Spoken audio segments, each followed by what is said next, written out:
नमस्कार, आपका स्वागत है भारत होम्योपैथी के यूट्यूब चैनल पर। और आज इस वीडियो में हम बात करेंगे सोराइसिस पेशेंट के एक मिथ के बारे में। जनरली हम देखते हैं जिन पेशेंट्स में विटामिन डी की कमी होती है उन्हें लगता है कि सनलाइट या सन बाथ लेने से उन्हें विटामिन डी की फुलफिलमेंट हो जाएगी और उनका सोराइसिस ठीक हो जाएगा।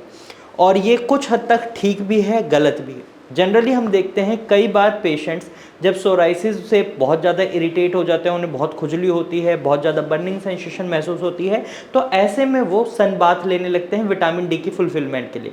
लेकिन यहाँ पर मैं आपको बता दूं, यहाँ पर आप दिन में किसी भी समय सन बाथ नहीं कर सकते या सनलाइट के सामने नहीं जा सकते और लंबे समय तक आप धूप नहीं सेक सकते, क्योंकि इसकी वजह से आपको सनबर्न और खुजली और साथ साथ ही आपको बर्निंग सेंसेशन हो सकती है। क्योंकि जब आप धूप में लंबे समय तक बैठते हैं तो इसकी वजह से स्वेटिंग हो सकती है, और स्वेटिंग यानी पसीना आपके सोराइसिस को बढ़ा सकता है, तो इस बात का खास ध्यान रखें।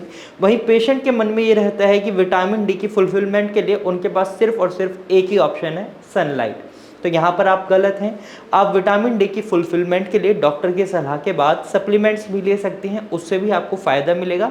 और वहीं अगर आप सनलाइट बाथ लेना चाहते हैं तो आपको एक बात का खास ध्यान रखना है कि आप अर्ली मॉर्निंग यानी गर्मियों का मौसम है तो कोशिश करें 6 से 7 बजे की धूप लें, और सर्दियों का मौसम है तो आप किसी भी समय धूप ले सकते हैं। यानी आपको हल्की धूप लेनी है, ऐसी धूप नहीं लेनी है जो बिल्कुल आपके सोराइसिस के पैचेस को जला दे या उसमें आग जैसा, बर्निंग सेंसेशन जैसा महसूस करा दे।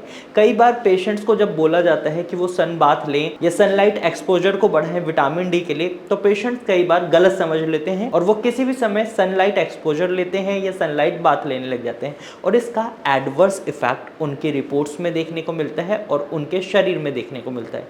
कई बार हमें ये भी सुनने को मिला है पेशेंट्स में कि उन्हें खुजली भी महसूस हो रही होती है, बर्निंग सेंसेशन भी महसूस होती है, लेकिन वो धूप में बैठे रहते हैं। तो यहाँ आप गलत कर रहे हैं, इससे आपके शरीर को कोई फायदा नहीं होगा, उल्टा नुकसान ही होगा। तो आपको इस बात को समझना होगा कि जब भी आप सनलाइट लेते हैं तो आपको इस तरीके की दिक्कत ना महसूस हो, इसलिए आप अर्ली मॉर्निंग में सनलाइट लें। और अगर आपको इस तरीके की दिक्कत महसूस हो रही है तो आप बिल्कुल भी सनलाइट बाथ ना लें।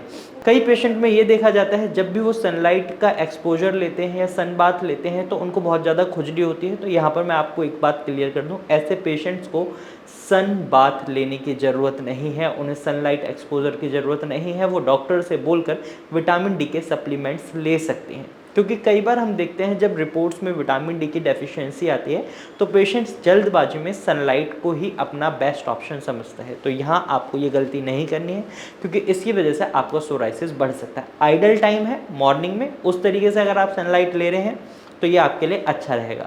तो इस वीडियो से आप समझ ही गए होंगे कि आपको सनलाइट किस समय लेनी है, और आपको एक्सेसिव अमाउंट में सनलाइट नहीं लेनी है। आपको लिमिटेड 15 से 20 मिनट सनलाइट का एक्सपोजर लेना है। और इसके बाद मैं आपसे यही कहूँगा, अगर आपके मन में कोई भी मिथ है या आप बहुत ज़्यादा कंफ्यूज हैं किसी बात को लेकर, तो इस समय आपको कुछ नहीं करना है, आपको सिर्फ कमेंट करना है, हमसे पूछना है उस सवाल को। हम कोशिश करेंगे आपके उस सवाल का जल्द ही आंसर करें, या फिर हम उस विषय पर जल्द ही वीडियो भी लाएंगे। और साथ ही साथ अगर आप ऐसे ही इन्फॉर्मेटिव वीडियोस देखना चाहते हैं तो हमारे चैनल को सब्सक्राइब करें। और अगर आप सोराइसिस के पेशेंट हैं तो आप नीचे दिए गए नंबर पर अपने सोराइसिस के पैचेस की फ़ोटोज़ क्लिक कर कर भेज सकते हैं, या फिर आप डायरेक्ट इस नंबर पर कॉल भी कर सकते हैं। हमारी डॉक्टर की टीम आपको एक सही कंसल्टेशन प्रोवाइड करेगी, जिसकी वजह से आपका सोराइसिस बहुत जल्दी रिकवर होगा और आप सोराइसिस फ्री भी हो सकते हैं। तो आज के वीडियो में सिर्फ इतना ही। अगर आपको ये वीडियो अच्छी लगी है तो इसे लाइक करें, और ये जानकारी यूज़फुल लगी है तो इसे शेयर करना ना भूलें। Thank you for watching.